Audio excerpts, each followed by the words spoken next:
Live. I hope everybody is having a fabulous day. I told you so. It's going to be ridiculous the amount that weight loss drugs are pushed, along with weight loss surgeries. So again, I fucking told you so. I really do. I think Mark and I are just going to have shirts made up that say "I told you so" on them, just so I can just point to this shit on a daily basis at this point in time. Fucking crazy. I hope everybody's getting ready to have a very happy Thanksgiving. For those of you that are celebrating tomorrow, for those of you from a different country, I hope you have a great fucking Thursday.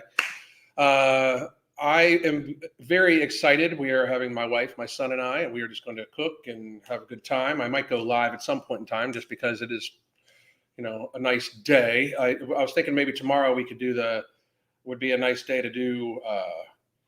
Alan is late. Alan is not late. Alan is right on fucking time.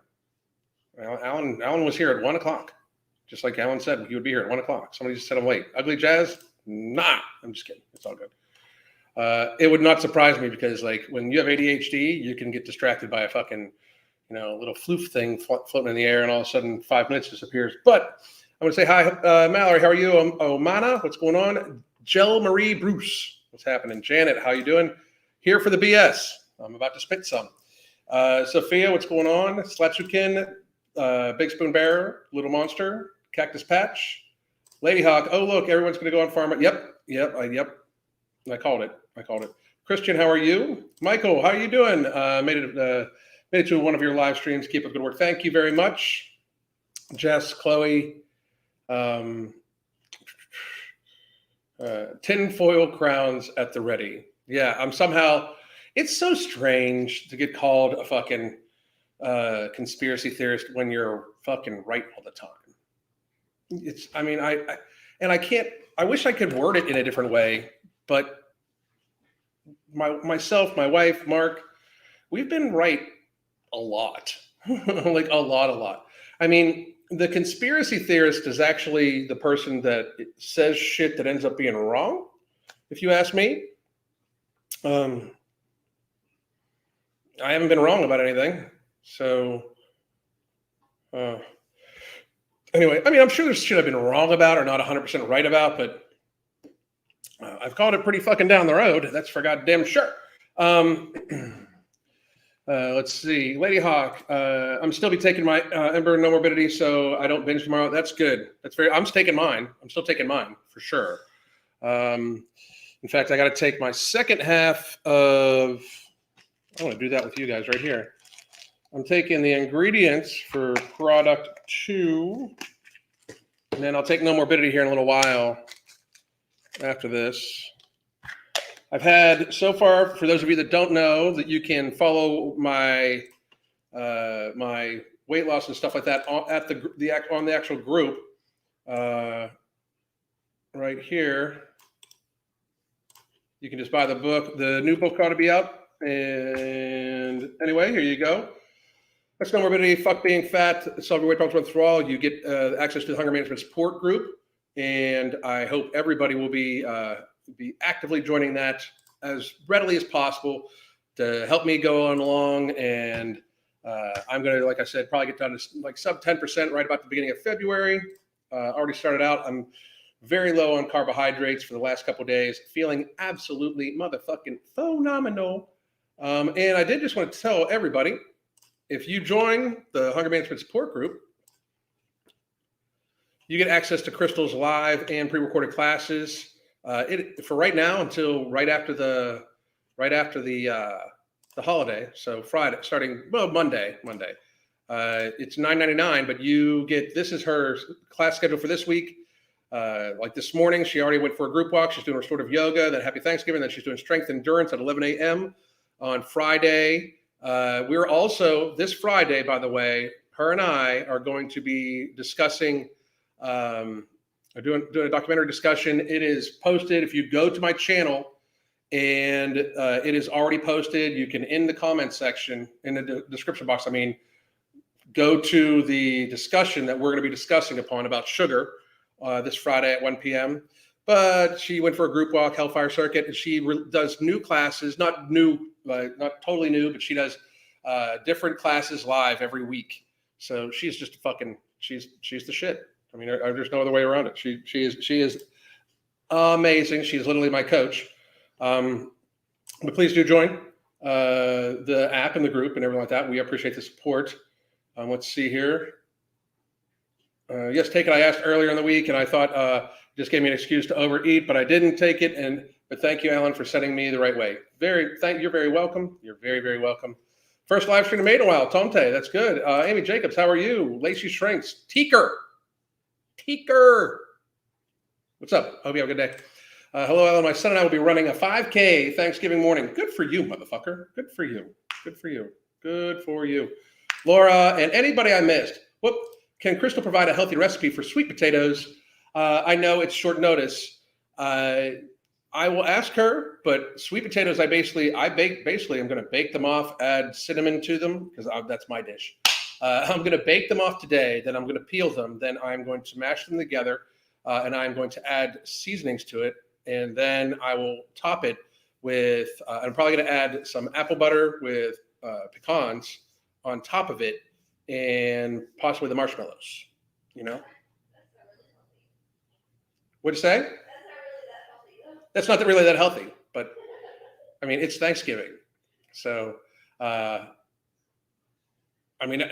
if you follow along with my coaching, our coaching, I fucking say my all the time, but if you follow along with our coaching, holidays are to indulge. That's the thing. Holidays are absolutely for indulgence. It'll probably be like what we're probably going to do is have one big meal, and dessert, and then we're going to have probably a charcuterie board of cheese, olives, and pepperoni, salamis, and stuff like that. That'll probably be the entirety of the food for tomorrow, just so you know. And if you are on, you got a notification. That's awesome. And if you are on the Hunger Management Support Group, you'll get to see all the food. And Crystal already, I believe, did share a bunch of healthy recipes on the Hunger Management Support Group, like what we normally do. Leland Gaunt called me selfish. I have no idea why. No idea, none. So Leland, if you want to tell me why you're calling me selfish, I don't know. So, I'm not saying I'm gonna give a shit, but I'm just saying if you want to let me know, that's all good. I thought that was great that she chimed in. Thank you. Yes, unbeknownst to people that think that she's heavily involved in the entire process of everything I do. Because if not, just as a reminder, I am completely insane motherfucker and cannot be left to my own devices. I'm not actually a fully functioning human being all on my own. I would spend most of my morning trying to find my pants if she wasn't around. I'm not saying that that's happened before, but when she went to yoga teacher training, I just wore pajamas because it was easier. Anyway, random, no shit. Stop, I'm getting hungry. Okay. Whoop. Love that she is yeah, right. Whoop, hang on. What is the group walk? Is it a walk and talk? Yes, it is a walk and talk, Katie. All the time. Walk and talk. Alan is banned from life without supervision, like me shopping. I don't go shopping by myself. That would be fucking silly. I'm barely allowed to online shop by myself. A little funny story. So I really don't drink that much anymore. But when I did drink, I loved beer. But for some reason, wine hits me differently. And this is forever ago. This was right when we got married, right? And I had just started working for healthcare, and I had gotten my bonus check or something like that for the year, and sat down at the table when I think that was over a holiday. Now that I'm thinking about it. Sat down at the table and had a few glasses from the box wine because redneck, and unbeknownst to me, ended up ordering tickets to a concert. We lived in South Carolina at the time. I bought tickets to a concert in Pittsburgh, and we booked a cruise. And by we, I mean me. So I'm not even allowed to really online shop by myself. I'm definitely not allowed to go into going a Best Buy by myself. That would be very bad. Very, very, very bad. Very bad. Anyway, Here we go. Today, getting off. Does she have a good Brussels sprouts recipes? People, stop! We have a video to do, and yes, she does. Yes, she does. Damn it. And that sounds great. That sounds great, Katie. That sounds great. These live streams while on the treadmill feel like a group walk. It's very motivating. Thank you very much. I appreciate it. So today we're going to talk about how I fucking told you so. That they're going to be pushing weight loss pharmaceuticals to a tremendous degree, and that's what's happening. There is a TikTok trend going on that is causing a shortage of Ozempic. Now, for those of you that like just turn on the TV or go on any social media platform and see the name Ozempic, you're going to think it is actually a weight loss drug when it is actually a type 2 diabetes medication. It is meant for people that have type 2 diabetes. But because they found that it helps people lose weight, and then they advertise saying, ask your doctor about Ozempic to lose weight. As a newsflash, and this is going to sound awfully harsh, I'm not a doctor, so listen to your fucking doctor. Listen to your doctor. Listen to your doctor. But understand that the difference between your doctor most of the time and the dude at the street corner selling drugs is that one's legal and one's not, and that's about it. I mean, I'm just going to say that, like, the amount of drug pushing that gets pushed in the healthcare industry is one of the reasons why I left that motherfucker. Because, and those of you that aren't aware, I was a healthcare executive for about a dozen years. It's one of the reasons why I left it. It's a matter of treating an acute style thing with pharmaceuticals versus trying to do lifestyle mitigation to prevent illness. Most very serious life-sustaining or life-altering pharmaceuticals have very serious deleterious side effects and cause more problems than what they actually solve.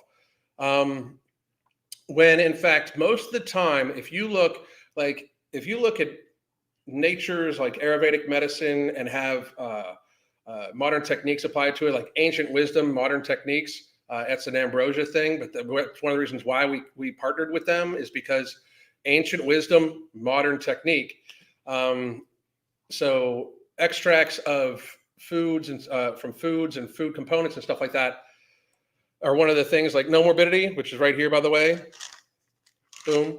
Best weight loss product on the market ever. I mean that, not just because it's my product, our product, but because 4 patented ingredients, human tested at clinically tested doses, helping thousands of people produce better results than what we're about to talk about here that Ozempic produces, by the way.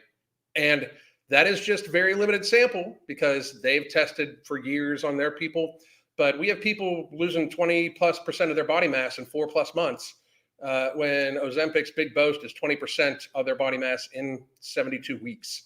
Not to mention the fact that it's very seriously harsh on the system, like extremely harsh on the system. So things like anti-inflammatories, take turmeric. Like, I mean, black seed oil, incredible anti-inflammatory. There's tons of different seaweeds that have incredible properties. One of the main ingredients in No Morbidity is from a cactus plant that had been used for centuries by people in India to suppress their hunger and increase satiety and everything like that. There's many, many, many natural causes. Now, don't get me wrong. I do believe the supplement industry has kind of a bad reputation, especially when it comes to performance supplements, because I'm not a big performance supplement guy. I mean, some things work. Creatine obviously works with ATP. Caffeine gives you a stimulant, and there's other things that help with performance, but not to the great degree that a lot of times people think they are. However, the pharmaceutical industry and the FDA absolutely make it seem like the supplement industry is absolutely ridiculous and not worth anything, when in fact, I would gladly produce head-to-head results with our products and other people's products, especially, and this is no shit, especially when you have things like, metformin is pushed on so many people, but in head-to-head studies between berberine and metformin, berberine often shows to be actually even more effective to help treat women's PCOS and blood sugar regulation, those sorts of things, than metformin. So, and that's a reality. I mean, we've on this channel gone over the studies for it multiple times. So it's just one of those things. We are going to go. So I just saw something interesting. Foodie Beauty and Amberlynn were both tried Ozempic and they quit when they couldn't binge. Funny how that works. Um, you know, it's kind of sad, but I mean, it is what it is. It's one of the things, one of the reasons why, even though when people are on no morbidity, we tell them to work on their lifestyle choices because it is easier to avoid a binge in a state of absent from hunger. But even on just no morbidity, one of the reasons why we tell people to avoid the taste of sweet as much as possible, at least until the end of the day, is because the taste of sweet and oftentimes sugary items cause a glycemic response that does cause sugar hunger, basically. So while no morbidity is absolutely amazing, like when I take it, I feel full on much smaller portions. When I also just don't graze eat, I don't think about food nearly as much, and it has a great relaxation effect. But you still have to like change your lifestyle, you know. But the thing is, just to be real, on Ozempic and on Wegovy and Majoran or whatever it's called, you still need to be diet and exercise on these things. It just makes it easier to do so, just like no morbidity. And add product 2 to it. Product 2 that we have coming out is berberine and a few other patented ingredients that help with glycemic response, to help dampen glycemic response of sugary items or any items really. And it also has fabulous anti-inflammatory effects, fabulous blood sugar regulation effects, and that ought to be coming to you sometime mid-January. And the name release as soon as we get patent, as soon as we get trademark, I will tell you what it is. But my mom was addicted to prescription drugs. I second that. It's horrible. I mean, they just push it. They just absolutely push it. Ozempic has been a godsend for me. I no longer have type 2 diabetes. That is amazing. It has gone into remission and it has helped me lose 70 pounds. I also changed my lifestyle, feeling great. Mary Carl, that is absolutely great to hear. I just, again, like my biggest issue is that it has a high side effect profile and can be dangerous. It is not in reality. I just think that it does not actually produce fabulous results for most people. According to their own data. I'm happy it worked for you though. Anybody that can lose weight in any way, it is. And I will say this right now: if it helps you lose 70 pounds and you don't feel any of the effects of the side effects, great. My worry is the long-term side effects when it comes to stuff like this too. But anyway, I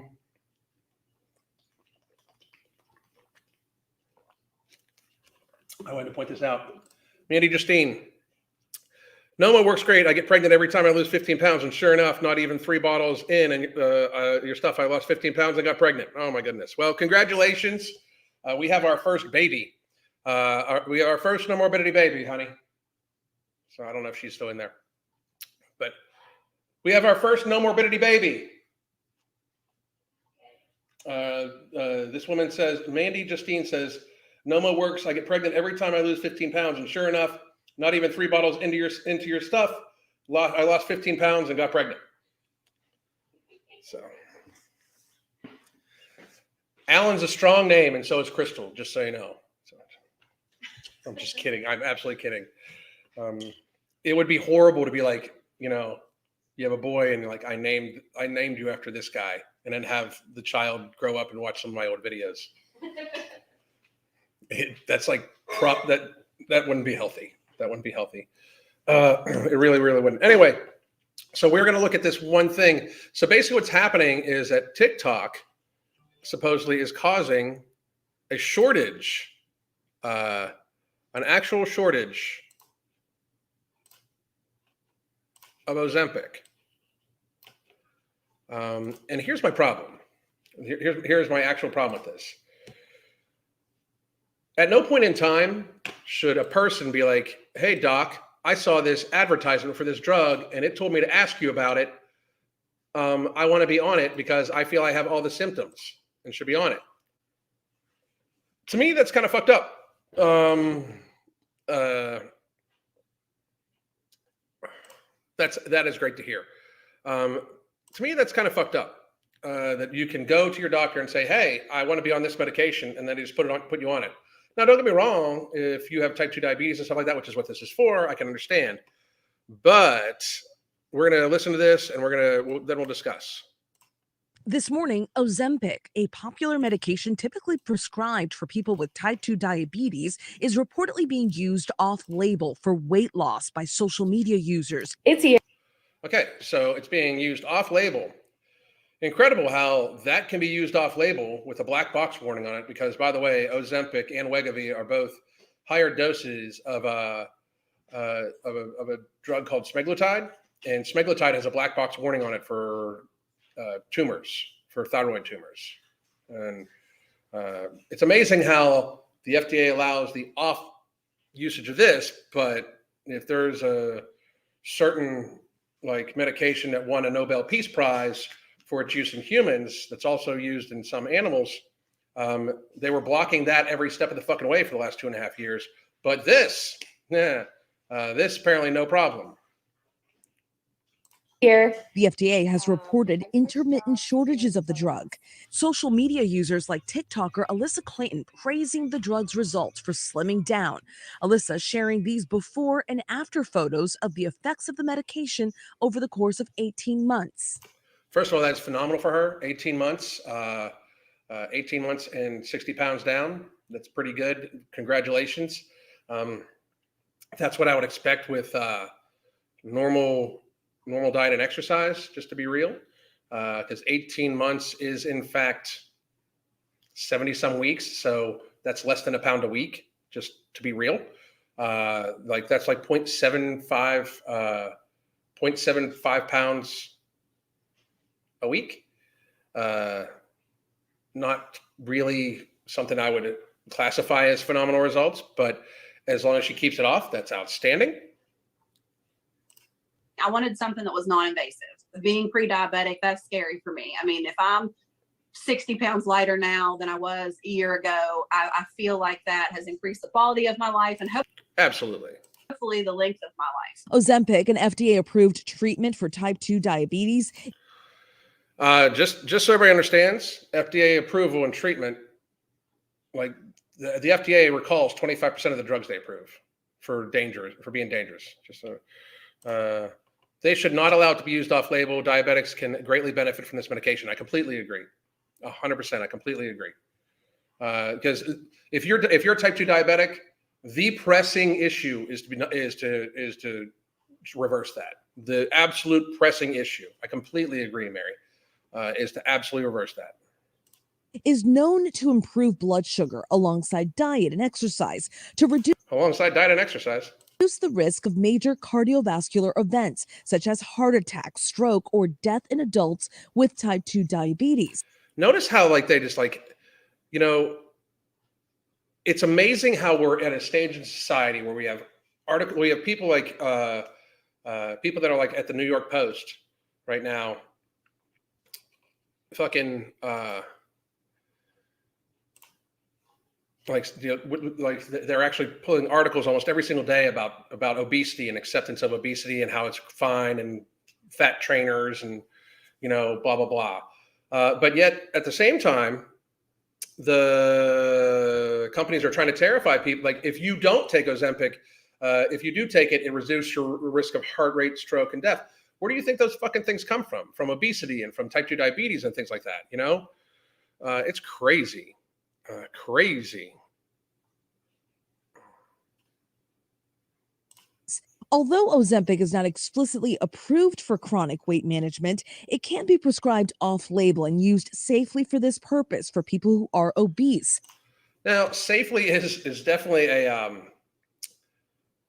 we're going to get to that. Safely is, it depends on what you consider safely.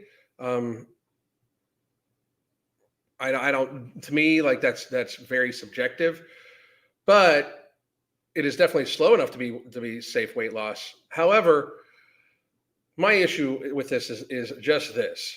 It is a type 2 diabetes medication that is being used so sparsely that the people that it actually was developed for can't use it because it's basically sparse now, and sparse means they need to bump the prices up. However, the weight loss drug Wegovy, also made by Novo Nordisk, is FDA approved for weight loss. It's the same drug, semaglutide, but prescribed at a higher dosage. According to the FDA, both drugs are in short supply. One of the They're going to jack the prices up. reasons we have a shortage of Ozempic is that a version of the same medicine called Wegovy has been approved by the FDA.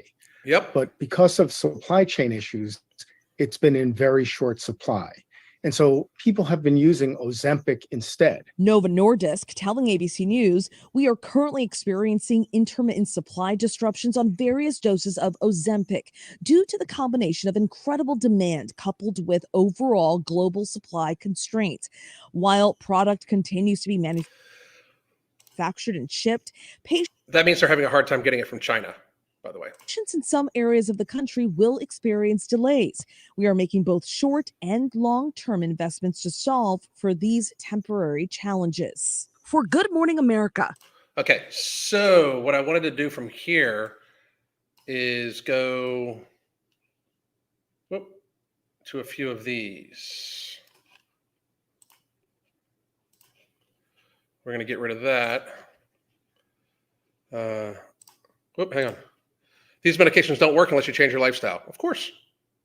I mean, let's see. The GLP-1 helps with satiety. How do you feel about that, Alan? I feel that because it is actually an artificial hormone that kind of negates your hunger hormone, I would rather go towards blocking the mechanism of it. But I mean, I'm not saying they don't work. I'm saying that they don't work as well as people think they do. But and I'm saying that people should very much be worried about it. I guarantee a lot of body positivity followers will flock to this. I completely agree. When you stretch your stomach out, you feel hungry way more often, so you eat more. Downward spiral. I kind of agree with that too. I took Alan's advice in eating 75% of my plate, drinking some water, and then waiting 10 minutes, ate half the amount I usually do for lunch, and was absolutely stuffed 2 minutes later. Thank you. You're very welcome. It is just a very simple thing, you know. Why are people so interested in using a drug over working out? See, the thing is, it's not working out though. Okay, like, and this is something that people need to grasp. It's not working out. It's absolutely not. Okay, it is the consistency of your daily caloric energy exchange. You know, it is not about necessarily working out. It is about you consistently eating calories that are going to be conducive to you staying at a certain weight. Workouts, you're never gonna outwork a bad diet. People need to control the amount of calories going in their mouth. People can work out for an hour, and most people at the intensity level that they can get up, they can actually push themselves for an hour. Depending on how big they are, they can burn anywhere from 300 to 600 extra calories most of the time in just an hour. It's not like they can actually burn off 1,000 calories. Like, they need to actually control the food. For a lot of people that work out really, really hard, like, I mean, we talk about April Lynn here all the time. April works out, which, you know, for supposedly like 2 hours a day, but still barely loses weight. And when she can't work out, I believe she gains weight, you know? Yeah, it doesn't matter what drug you take, it's calories in, calories out. Absolutely. Absolutely. So what we're going to do here is we are going to take a look at a few Chrome tabs. Boom. Boom. Here we go. We're going to look at this. So this is this right here is from the Ozempic, from the actual Ozempic website. Okay. And I just wanted to point out a few things. So Ozempic is not indicated for weight loss. This is on their website. So the very first mark, it's not indicated for weight loss. And I'm not saying it's not. I'm not saying it's not. But I did want to show this here. This is the important safety information. It has a risk of thyroid C-cell tumors. So I would be worried about it. It is only in rodents. Semaglutide causes dose-dependent and treatment-duration-dependent thyroid C-cell tumors and clinically relevant exposures. It is unknown whether Ozempic causes thyroid C-cell tumors including medullary thyroid carcinoma in humans, as human relevance of speculatude-induced rodent thyroid cell tumors has not been determined. In other words, they have not fucking studied it. They know it causes tumors in animals, but they just decided, fuck it, we don't need to know about humans. Welcome to the pharmaceutical industry. Ozempic is contraindicated in patients with a personal or family history of MTC and in patients with multiple endocrine neoplasma syndrome type 2. Men counsel patients regarding the potential risk of MTC with the use of Ozempic and inform them that symptoms of thyroid tumors, masses in the neck, dysphagia, dyspnea, and persistent hoarseness. Routine monitoring of serum collagen and or other using or thyroid ultrasound is an uncertain value. So basically, it's a lot of uncertainty. Let me change this up here just a little bit so I can. There we go.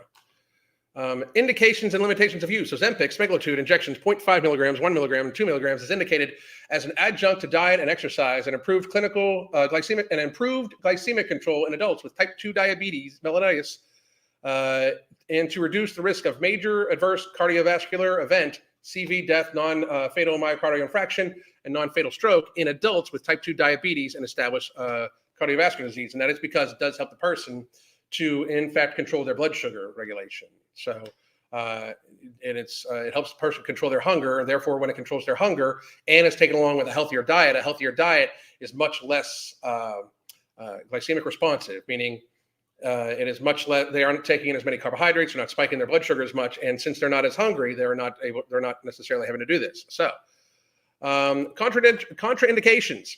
Ozempic is contraindicated in patients with a personal family history of MTC. We already went over that. Warning and precautions. Risk of thyroid C-cell tumors.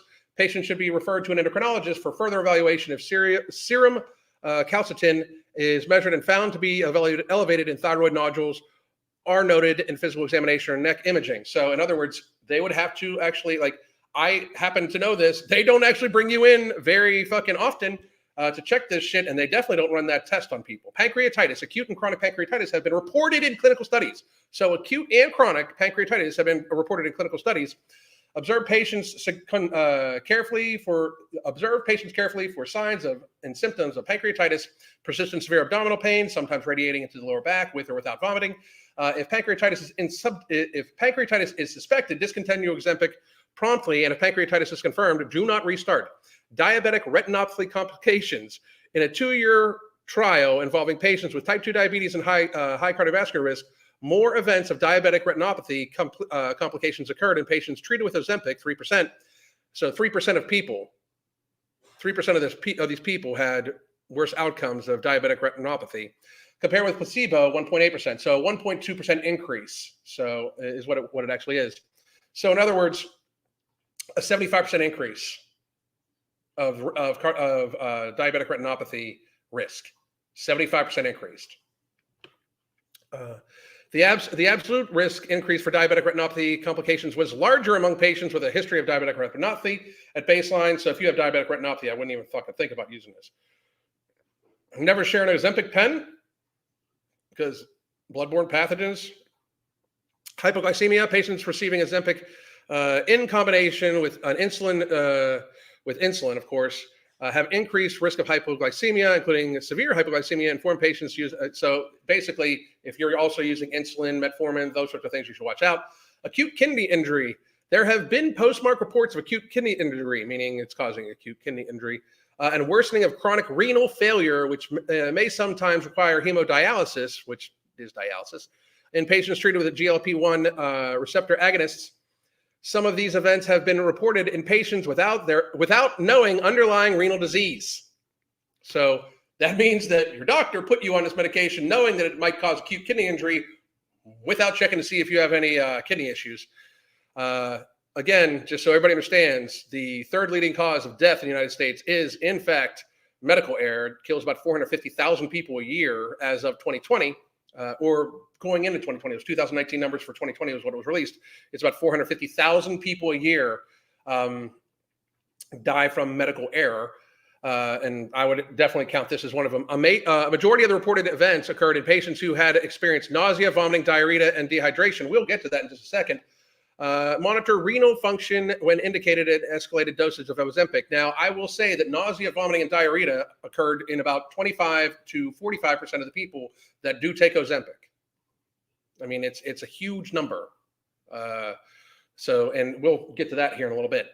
Hypersensitivity, serious hypersensitivity reactions, anaphylaxis, or angioedema have been reported in patients treated with Ozempic. If hypersensitivity occurs, discontinue use of Ozempic, treat promptly per standard of care, and monitor until signs and symptoms are resolved. Use caution in a patient with a history of angioedema or anaphylaxis with another GLP-1 receptor. Acute gallbladder disease, acute events of gallbladder disease, such as, I can't pronounce that word, and I can't pronounce this word because my ADHD won't allow me, apparently, have been reported in GLP-1 receptors agonist trials and postmark, meaning afterwards. So in other words, you go on it, you go off of it, and then later on, it causes these things to happen. In placebo-controlled trials, this was reported at 1.5 and 0.4 of patients treated with Ozempic, 0.5 and 0.1, respectively, and not reported in placebo treatment patients. So it obviously massively increases it. Adverse reactions. The most common adverse reactions reported in greater than 5% of the patients treated with Ozempic are nausea, vomiting, diarrhea, abdominal pain, and constipation. It's actually closer to like 45% of the people have nausea, about 25% of the people have vomiting or nausea, and I believe we'll double check those numbers. Drug interactions are basically don't take with any other, watch out with concomitantly administered insulin. I can't ever fucking say that. I don't know why. Show less. Now we're going to go to the results. The fucking results. Mean base. So secondary endpoint, mean change of body weight from baseline at week 40. Okay. So this is secondary endpoint. And this is in patients with type 2 diabetes on metformin.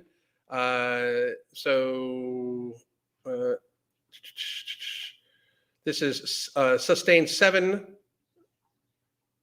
So this is Ozempic versus Trulicity, Ozempic 1 milligram versus 2 milligram. Okay, so this baseline, this is just the baseline. This is Trulicity right here, and this is Ozempic. So baseline, apparently Trulicity has less of an effect on weight loss than just baseline, than just diet and exercise. And it is about 13 pounds in 40 weeks. 13 pounds in 40 weeks. Now, again, the person mean baseline start is 209 pounds. So 13 pounds is about, 8% after 40 weeks. That's weak. That's fucking weak. That's weak sauce. I'm just letting you know. That's some weak shit.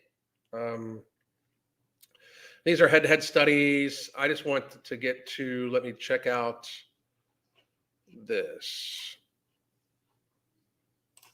Okay.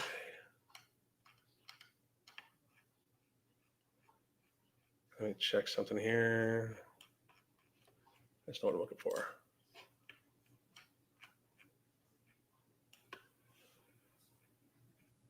Give me 1 second. I'm looking for something.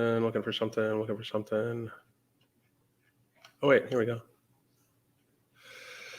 All right, so this is drugs.com, and we are going to go right here. Drugs.com, Wegovy. Okay, so we've already gone through the administration and everything like that. Here's the build-up that weeks 1 through 4, they 0.25, then 5 through 8, 0.5, then 9 through 12. 1, then 1.7 after 13 weeks, then 2.4. This is definitely for Wegovy, right? This is Wegovy. This is not Ozempic. This is Wegovy. This is the other one they were talking about. So just so everybody understands, here they're talking about the adverse reactions we all just read. By the way, they didn't even mention suicidal behavior and ideation. This is why you're not supposed to give it to people that have depression. If you find me a type 2 diabetic that is morbidly obese, that does not have some sort of depression, I'd like to fucking meet that person. I would like to meet the person that is type 2 diabetic, morbidly obese, and does not have some sort of depression. Please introduce me to that person. Let's see. Adverse reaction occurring in 2% of Wegovy patients treated patients and more frequently than with placebo. So nausea is 16% to 44%. So 44% of the people that took Wegovy had nausea, 30% had diarrhea, 24% had vomiting, which is 4 times that of placebo group, constipation, abdominal pain, headache, fatigue, dyspnea, dizziness, abdominal distension, irritation, flatulence, and blah, blah, blah. Okay, so hair loss even, by the way. Hair loss is possible. Now, here's my thing. I want to preface all this with, if this worked for you, please do understand, I'm very happy it worked for you. If you've had no side effects, I'm very, very happy about this. But for this to be a TikTok trend, that you are now going in and asking your doctor about, can I take Wegovy or can I take Ozempic because I can lose weight?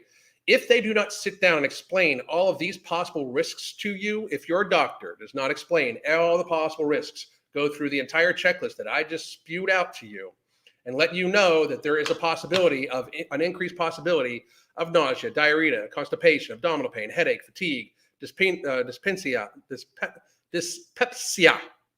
dizziness, abdominal distension, hypoglycemia and type 2 diabetes, flatulence, gastroenteritis, gastroesophagia, I can't even pronounce shit today, gastritis, hair loss, kidney disease, retinal disorders, increased heart rate, appendicitis, hypotension, injection site reactions. It can cause issues with your immune system, and it has drug interactions. If they don't go over all of this shit with you, they are technically, and I do really mean this, they are technically committing medical malpractice, as they are not giving you completely informed consent.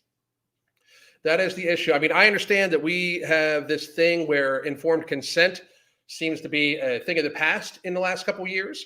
I'm going to argue that anybody that has in any way told or advised anybody to take a certain treatment without fully discussing with them the possible side effects of a pharmaceutical, your medical doctor is in fact then in breach of their medical license and committing medical malpractice by robbing you of informed consent. So we're going to take some questions and we can go from there. This is to me, the people that have used this and it has worked great. I hope that there's not some sort of long-term negative effects. I do suggest that it should not be because it's a fad necessarily to take some sort of drug. I do think that people should be fully understanding that this is a harsh pharmaceutical that has a risk of, increased risk of many, many side effects, including suicidal ideation, heart attack, stroke, all these things, kidney disease, thyroid tumors. It's an issue to me.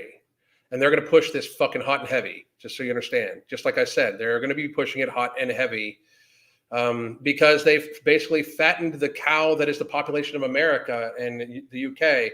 And they are going to push these drugs to unfatten the cow, to make money off of it, to now pull the money out of the fat people. That's absolutely what's going to happen. I will at some point in time, I'm not going to do a head-to-head between this and Product 2 and No Morbidity, because that could be seen as me making claims.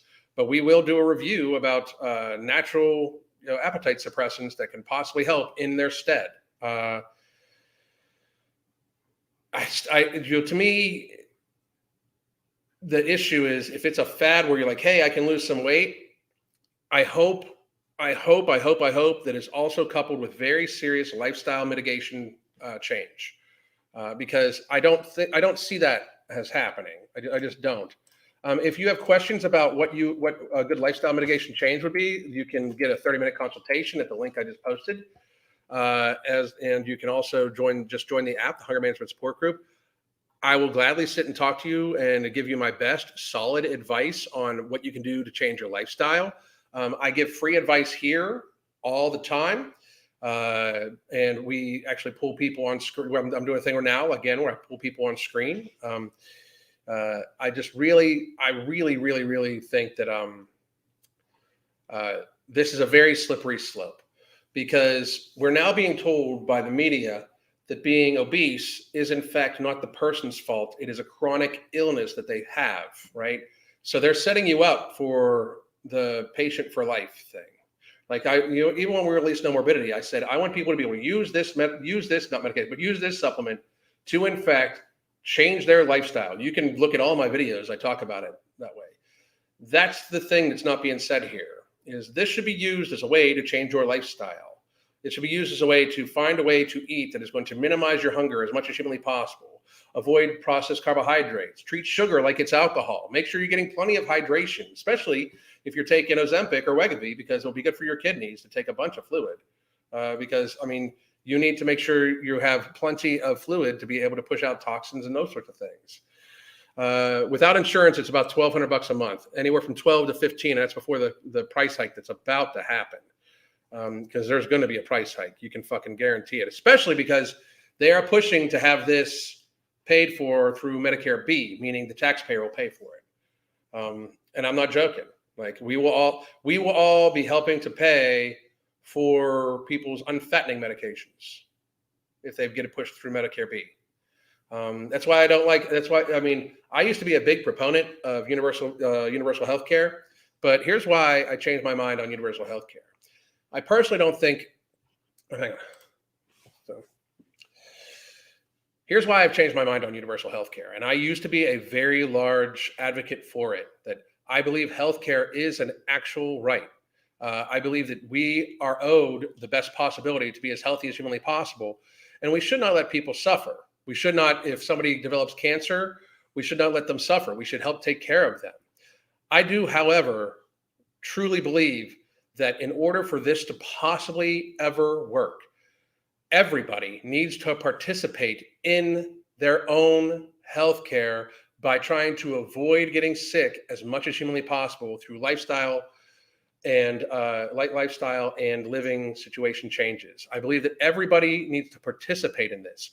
Right now, we've reached an unsustainable level of shared healthcare burden in the United States. We have about $4.1 to $4.4 trillion a year spent in shared healthcare expenditure in the United States. And 90% of that is from chronic illness and disease.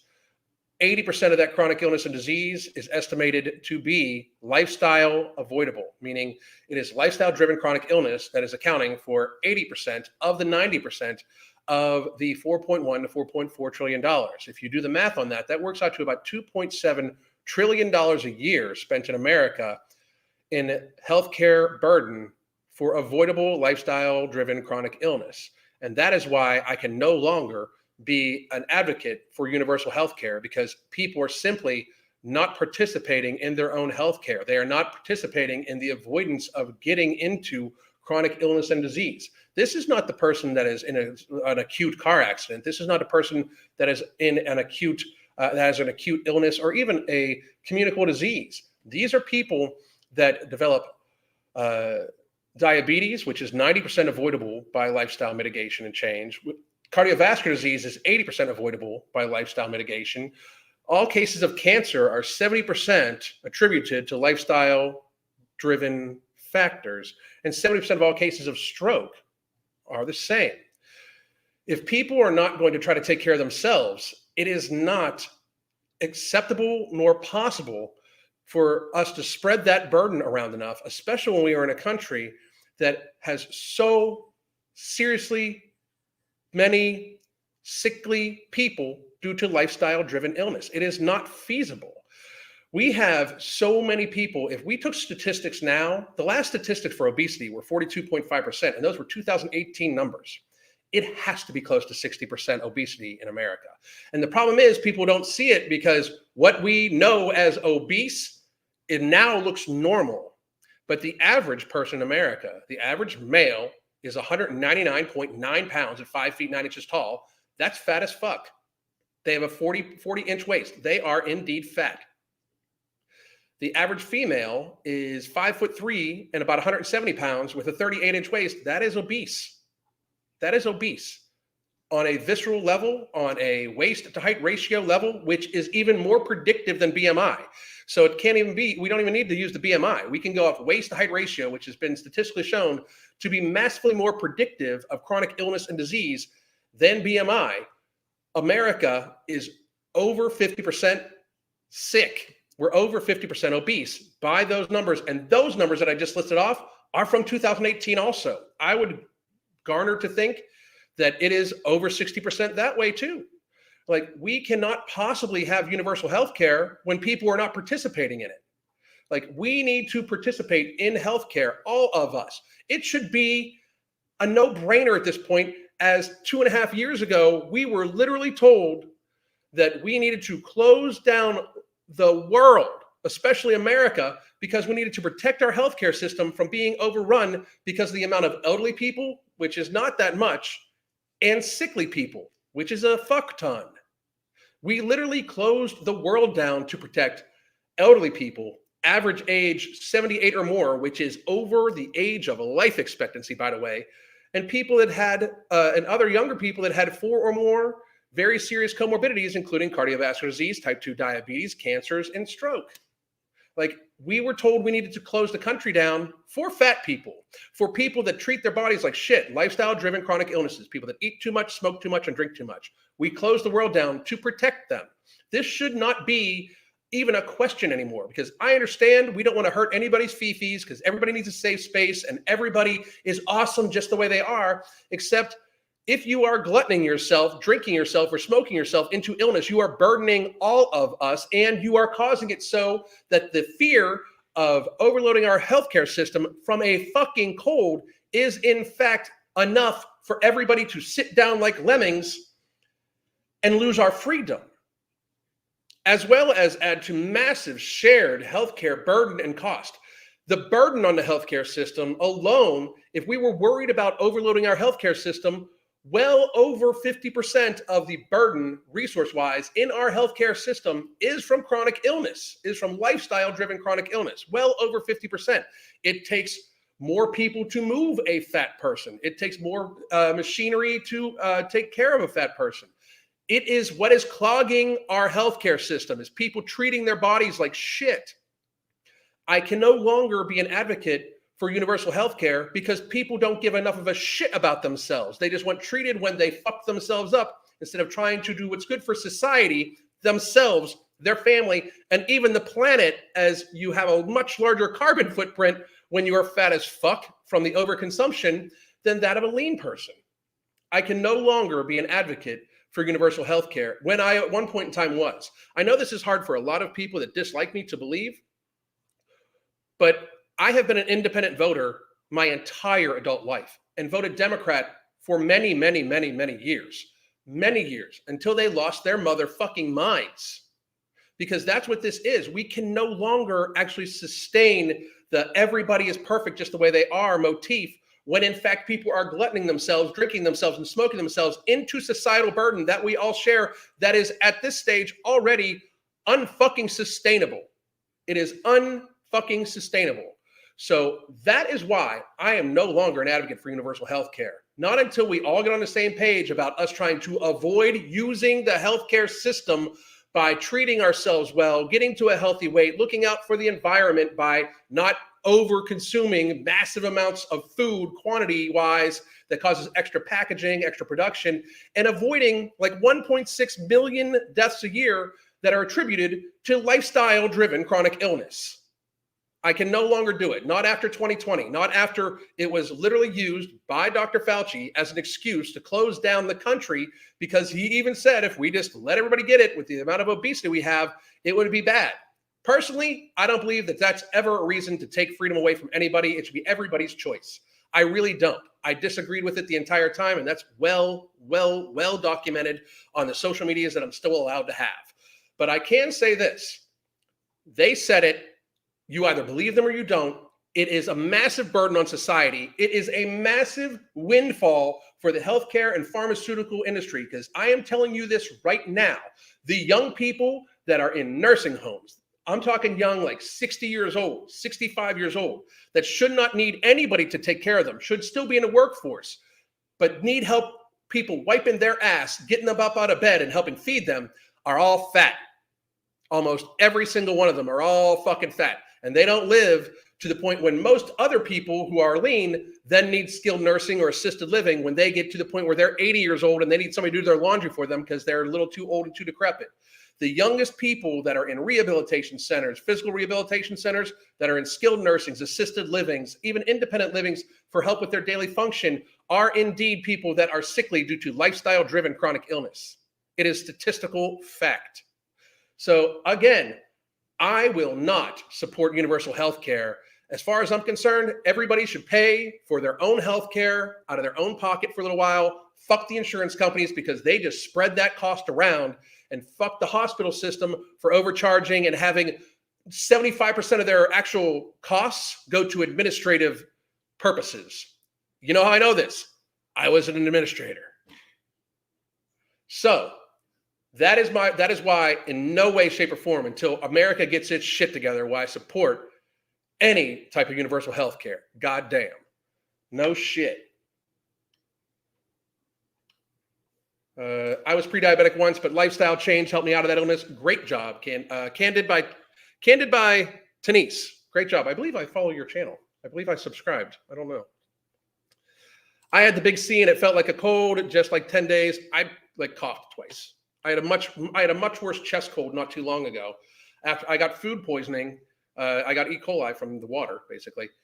We had a boil alert and we missed it because they didn't announce it. We found out about it the Monday that I was sick. And then I got a chest cold from that, but that lasted a lot longer. So any questions?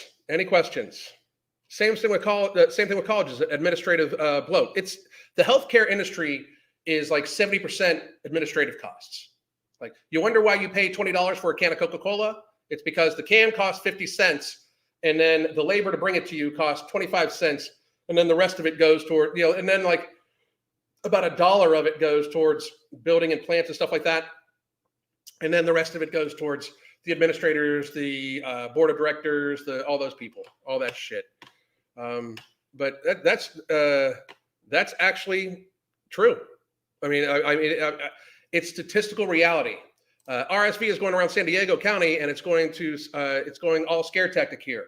Well, children wouldn't be having RSV the way they do if we wouldn't have covered their mouths for 2.5 years, kept them inside, out of the sunlight. If we'd be giving people 5,000, 10,000 IUs of vitamin D in a day. But I hear you. I mean, they're using it as a big thing. You watch. They're going to try to push a vaccine for RSV. You watch.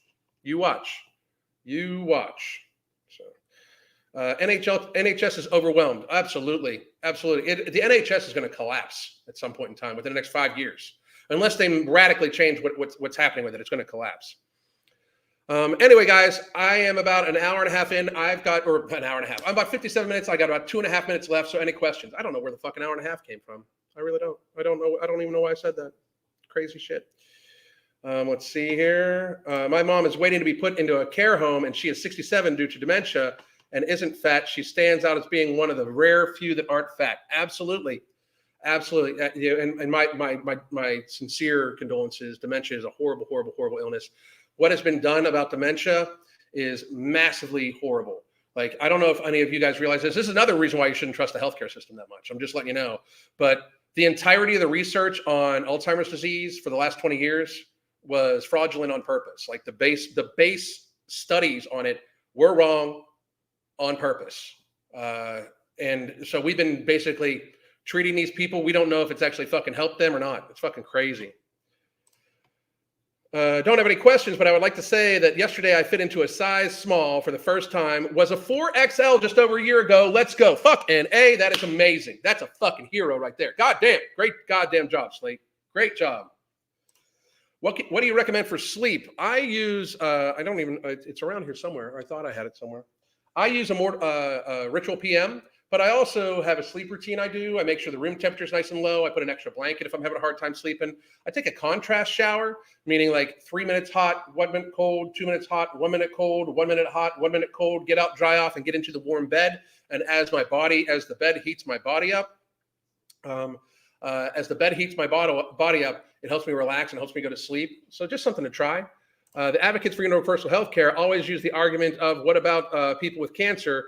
You don't want to help them? Of course I want to help them, but I want to help them by also pointing out that 70% of all cases of cancer are lifestyle driven. And I absolutely, like I said, I want to help everybody. You know what would be easier to help people with cancer if we didn't have to treat fucking massive amounts, like 50 million people with type 2 diabetes. Like the amount of diabetic foot amputations in the next couple of years is going to be fucking crazy. Crystal actually sent me a fucking video that I wish I would fucking sent to here already. Like they're almost joking about how people are going to be losing their feet. They're almost joking about it. Let me see if I can fucking send that real quick. That would be something I do here. Hang on a second. 1 second. 1 second. See if I can send that to myself. Oop. And then I'll end it with that. There it is. So let me see if I can get that sent real quick.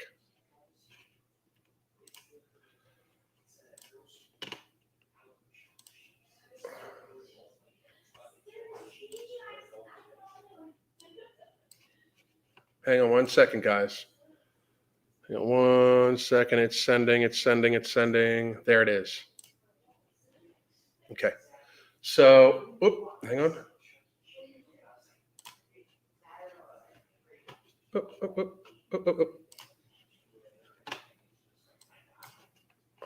hold on. Check this out. This is from iSpot. This is an interesting thing. Crystal is fucking genius. She sends me all this shit. So get a load of this. Get a load of this shit.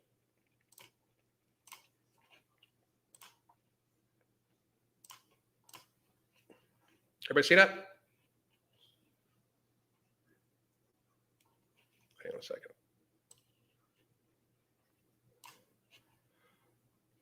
And okay, here we go. And one more time. Listen to this.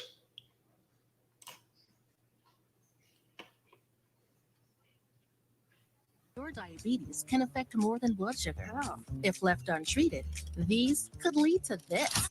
Your diabetes can affect more than blood sugar. If left untreated, these could lead to this. They literally make fun of the person. Like, this is the fucking stage rat. Like, they just make a joke about the person losing their foot and needing a peg leg like a fucking pirate. Like, this is the stage. This is the silliness that we're at in society right now. I mean, people, how people have not freaked out about this is because they don't think it's going to happen to them. But they're literally joking about how, like, if you don't take care of your feet, you'll lose your fucking feet. Like, not that I've never made jokes about it before, but I have made jokes about it before, just to be fully disclosed.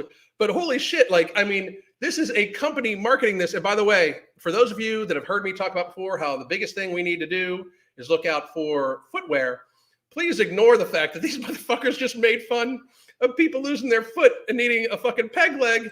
Dr. Comfort and notice extra wide widths. The Dr. Comforts has extra wide width shoes, large toe boxes, and extra large toe boxes, custom orthotics to help take care of your feet. And custom orthotics to help take care of fat. And with fashionable styles, they'll look like real shoes, not shoe box. They'll look like real shoes. Well, what the fuck else would they look like? They're on your fucking feet. So kick diabetes where it hurts with diabetic footwear from drcomfort.com. I love how they're like, kick diabetes where it hurts, because like, it's not like you're curing diabetes. You're just making it so like the person's foot doesn't fucking fall the fuck off. But I mean, it is, don't get me wrong. Like, I think the ad is absolutely fucking like completely crazy ass ridiculous and a sign of our times, where they're literally making fun of like a person losing their foot to diabetes, and like the peg leg comes out and they actually say ARG. I mean, they actually say ARG. Yeah. Hang on. We got to listen to it one more time. Your diabetes can affect more than blood sugar. If left untreated, these could lead to this. Your diabetes can affect more than blood sugar. I love how the crab comes and takes the foot off too. If left untreated, these could lead to this. Doctor. Arr! Too much. Just too much. I can't anymore. I can't. All right, guys. Now we're a little over now. What the fuck? This is for shoes. Yeah, it's for fat people shoes. But I'm not making fun of people with wide feet, Amy. I'm saying, like, I absolutely wouldn't make fun of people with wide feet. I have said many times that we should have shoes made for bigger people. Crabs say you don't need this. It is just fucking crazy. It's just okay. I just want to make sure. Too much ultra processed carbs turns you into a pirate. Too much ultra processed carbohydrates turn you into a pirate. Absolutely. So listen, guys, it's been fun. I will be back tomorrow. Happy Thanksgiving to those of you. I don't know when I'm going to be on. I'm just going to fucking come on. Amy, I know. I hear you. We're good. But I will be back on sometime tomorrow, probably in the morning before I start cooking and stuff like that. And I hope everybody has a great Thanksgiving. We might have just pull people on to ask Q&A and whatever tomorrow. Keep it light and everything like that. But I hope all of you have a great motherfucking day. Thank you for joining. I appreciate it. Please do check out, by the way, we will be having specials starting on Friday at midnight for coaching. And we will be releasing the new book. And we will be having a special for to join the group with the book and everything like that. 2 tiers of coaching. We are going to be running a special on our accountability coaching, which is daily communication with weekly video conference calls. We focus on small lifestyle changes bit by bit, and we help teach you accountability skills and knowledge about food. And then we are doing another style of coaching. We are having a 10 slot only, high tier coaching where I or Crystal, depending on who you would like, because it doesn't necessarily, if I'm not your cup of tea, Crystal probably is. We will guide you through workouts twice a week via Zoom, just one-on-one, us and you in your place or in your gym or wherever, as long as you can set up the camera and we can see you and we can talk to you. You can put Bluetooth headset in and we will guide you through workouts twice a week. And that is our top tier. We are taking 10 slots and it will be reduced by 25% of what it would normally be. And that is 2 times a week, plus daily communication, plus menu tracking, meal suggestion, full calendaring you out. We are looking for this to be just for 10 people only. So if you are interested in that, you can even send me a DM on the MFing COO right here on both Twitter or Instagram and let me know, because that one's going to go fast. So how long would the coaching be for? The coaching would be month to month. And it would be, so it's by the month coaching, so, and the coach, like I said, 10 slots for as long as the person needs the coaching. We don't fire clients. We don't fire clients at all. We have some people that pay us for coaching that we check in on every day, and they kind of they kind of jump in like once a week or so just to talk to me and everything like that, or talk to Crystal. She's got quite a few people that just talk to her, or we hold them accountable daily via our group chat, which is just myself, Crystal, and the person. And we check their food, we check their hydration, we ask them questions, we teach them about stuff. We give them different scenarios, but we also give them different tactics to help deal with different life events such as weddings, holidays, those sorts of things. And we basically try to coach the person to learn how they can then make adjustments in the future for when they're done with coaching. So I hope everybody has a great goddamn day, and I hope to talk to you soon. Goddamn.